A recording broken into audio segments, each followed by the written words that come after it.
నమస్కారం. భక్తి సాగర్ ఛానల్ కి స్వాగతం. జపమాలలు ఎన్నో ఉన్నాయి. వాటిలో కరుంగలి మాల ఒకటి. జపమాలగా వినియోగించుకోవచ్చు, లేదంటే మెడలో కూడా వేసుకోవచ్చు. సెలబ్రిటీల నుంచి సామాన్యుడి వరకు ఇప్పటి తరం ఎవరి మెడలో చూసినా సరే కరుంగలి మాల కనిపిస్తూ ఉంటుంది. రుద్రాక్ష అంటే రుద్రాక్ష చెట్టు నుంచి వస్తుంది. మరి కరుంగలి పూసలు ఎలా ఉంటాయి, ఎలా తీస్తారు, అసలు ఎలా వస్తాయంటారు?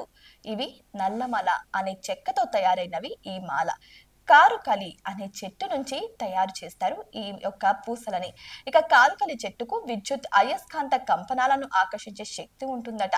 అందుకే ఈ చెక్కను ఆలయ గోపురాలు, విగ్రహాల తయారీలో కూడా ఉపయోగిస్తూ ఉంటారు. మరి ఈ మాల గురించి ఆయుర్వేద నిపుణులు ఏమంటున్నారో కూడా తెలుసుకుందాం. కారుకలి చెట్టు నుంచి వచ్చిన చెక్కతో తయారైన కరుంగలి మాల ధరించడం వల్ల ఎన్నో ఆరోగ్య ప్రయోజనాలు ఉన్నాయని చెబుతారు ఆయుర్వేద నిపుణులు. ఈ చెట్టు బెరడును, వేరును ఆయుర్వేద మందుల తయారీలో కూడా వినియోగిస్తారట. మధుమేహం, పేగు సంబంధిత రుగ్మతలు, రక్తహీనత వల్ల వచ్చిన సమస్యలకు ఈ చెట్టు బెరడు నుంచి తయారు చేసిన ఔషధాన్ని ఉపయోగిస్తారు. ఈ చెట్టు వేర్లతో కషాయం పెట్టుకుని తాగితే అల్సర్లు మాయమైపోతాయట. రక్తంలో ఐరన్ కంటెంట్ పెంచేందుకు కూడా కరుంగలి మాల ఉపయోగపడుతుందని చెబుతున్నారు ఇక నిపుణులు. ఇక జ్యోతిష్య శాస్త్రం ఈ మాల గురించి ఏం చెబుతుందో తెలుసుకుందాం. జ్యోతిష్య శాస్త్రం ప్రకారం నల్లని రంగు కుజుడికి, శనికి సంబంధించినది కాబట్టి కరుంగలి మాలతో జపం చేయడం వల్ల, మెడలో ఆభరణంగా ధరించడం వల్ల గ్రహాల ప్రతికూలత ప్రభావం కూడా తగ్గిపోతుందని విశ్వసిస్తారు. ఇక జాతకంలో కుజుడి ప్రభావం ఉంటే రక్త సంబంధిత వ్యాధులు ఉంటాయి, వ్యక్తిగత జీవితంలో ఇబ్బందులు ఉంటాయి. వాటిని తొలగిస్తుంది ఈ కరుంగలి మాల. కరుంగలి మాలతో ఎన్నో ప్రయోజనాలు ఉన్నాయి. ఇక దాంట్లో ఏంటంటే దృష్టి, దుష్ట శక్తులు, ప్రతికూల శక్తులు ఉన్నాయని విశ్వసించేవారు కరుంగలి మాల ధరిస్తే వాటి నుంచి రక్షణ కూడా లభిస్తుందట. జపం చేసే అలవాటు ఉన్నటువంటి వారు కరుంగలి మాలను ఉపయోగిస్తే మానసిక ప్రశాంతత కూడా చేకూరుతుందట. ఇక ఏకాగ్రత మరింత పెరుగుతుందట.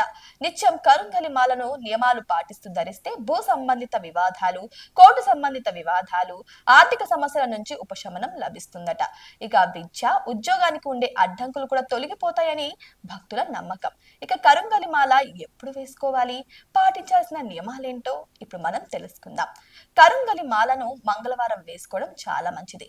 మిగిలిన రోజుల విషయానికి వస్తే బుధవారం, గురువారం, శుక్రవారం, శనివారాల్లో పంచమి, ఏకాదశి, పౌర్ణమి కలిసొచ్చినప్పుడు ఈ మాల వేసుకోవచ్చు.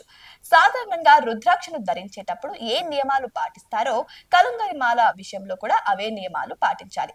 ఇక కరుంగలి మాల ధరించే ముందు నీటితో, పాలతో కడగాలి, దేవుడి దగ్గర పెట్టాలి, పంచామృతాలతో కాసేపు ఉంచాలి. ఇక అనంతరం సుబ్రహ్మణ్య స్వామి, వారాహి అమ్మవారి దగ్గర ఉంచి పూజించి మాలను ధరించాలి. రుద్రాక్ష ధరించినప్పుడు మద్యం, మాంసం ముట్టకోకూడదు. ఇక మైల సమయంలో వేసుకోకూడదు. రాత్రి నిద్రపోయేటప్పుడు మెడలో ఉండకూడదు. నేరుగా నేలపై ఉంచకూడదు. ఇవే నియమాలు కరుంగలి మాలకు కూడా వర్తిస్తాయి. కరుంగలి మాల కొనుగోలు చేసి 11 రోజులు, 21 రోజులు, లేదంటే 108 రోజులు ప్రత్యేక పూజ చేసి ధరిస్తే ఇంకా శుభ ఫలితాలు వస్తాయని నమ్ముతారు. ప్రస్తుతం అంతా నకిలీ ట్రెండ్ నడుస్తుంది కాబట్టి ఆ మాలలు సరైనవో కాదో చూసుకొని మీ విశ్వసించే ఆధ్యాత్మిక గురువు సూచనలు తీసుకొని కొనుగోలు చేస్తే చాలా మంచిది.